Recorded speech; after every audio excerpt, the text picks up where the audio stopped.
Goeienaand, good evening, fellow South Africans and citizens of the world. And here we have another classic example of the black economic empowerment scam. And we're talking about the scam where an African sets up a shelf company in South Africa. He approaches a particular set of the market, goes searching on the internet, finds people overseas who are related to this particular market, starts talking to them, and then makes it very clear. The only way you can do business in South Africa is if you work with me in partnership.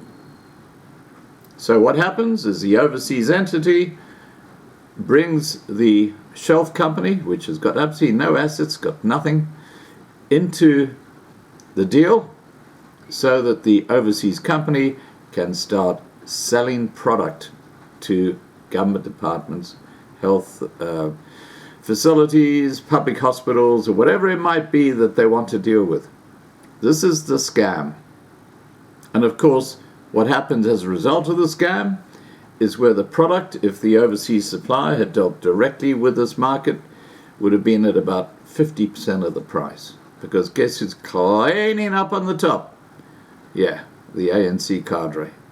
And this is a shout out to Dee, who brought me this particular deal, and this goes into the shame file. Okay, the shame file, black economic empowerment example.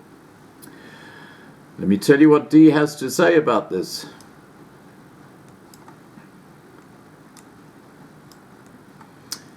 He says, "Hi Scott, here we have another BEE deal that is in progress right now. Wonder if the Koreans will also get black status soon." Anyways, these blacks approached a prominent established company in East London last that already manufactures similar products, baby products, etc., inquiring about a deal. My sister was approached as she works for this company. So we're getting this first-hand information, okay? Obviously, they got a better deal with the Koreans. The IDZ is an industrial development zone in East London, funded by the government taxpayers' money. They have the buildings put up and then rent to suitable industries in the manufacturing game. Seems wonderful, but again, not much advantage to the public. Yes, a few jobs, nothing major. ANC enrichment and some locals connected. Like I say, South Africa is a monopoly board of the ANC. The country is their board game. So remember your video last week on the article with SRS and South African Airways and the American parts supplier? Similar thing. These locals set up shell companies, in the case of distributor for sanitary towels, then hunt for a deal with a company that can manufacture for them. They also get subsidies from the government if these are programs for helping supply to the poor. Yes, a few poor are helped, but the main issues behind this is how these connected, privileged blacks enrich themselves. This is called black privilege. Okay, it's happening all over South Africa in just about every industry you can think of. Ramaphosa and all his family are doing exactly the same thing. And we had Malepe the other day on the channel, and what a scam going there with energy. We all know that green energy is very far from being a fully sustainable and effective supply of energy for the entire country.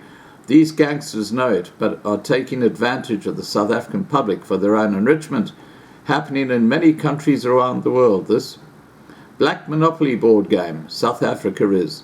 The white taxpayers funding all this, the setting up of black private business for the well-connected.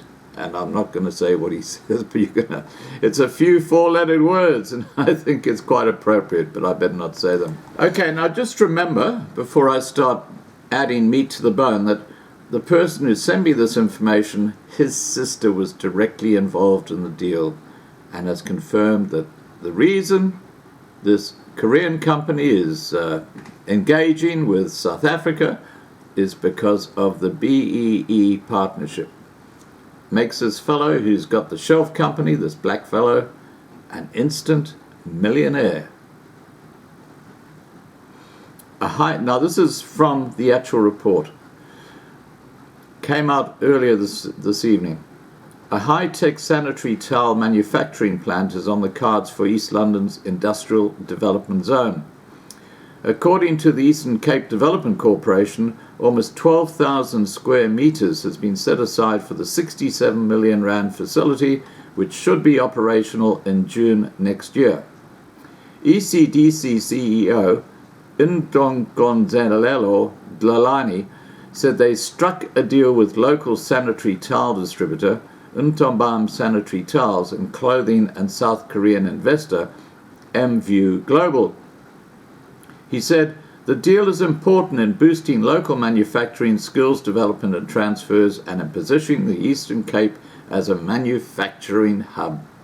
Delaney said the state-of-the-art facility sets out to skill local labour at the plant and will create 76 full-time jobs. The Korean partners will contribute state-of-the-art manufacturing equipment with 24 million rand as part of the deal.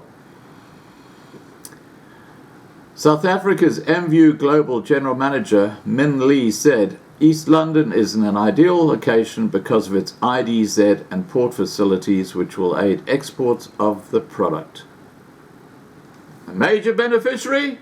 Yeah, that little BEE company which has no assets, which is now worth millions of rands because it is, through its black economic empowerment status, allowed this Korean company to start doing business all over South Africa.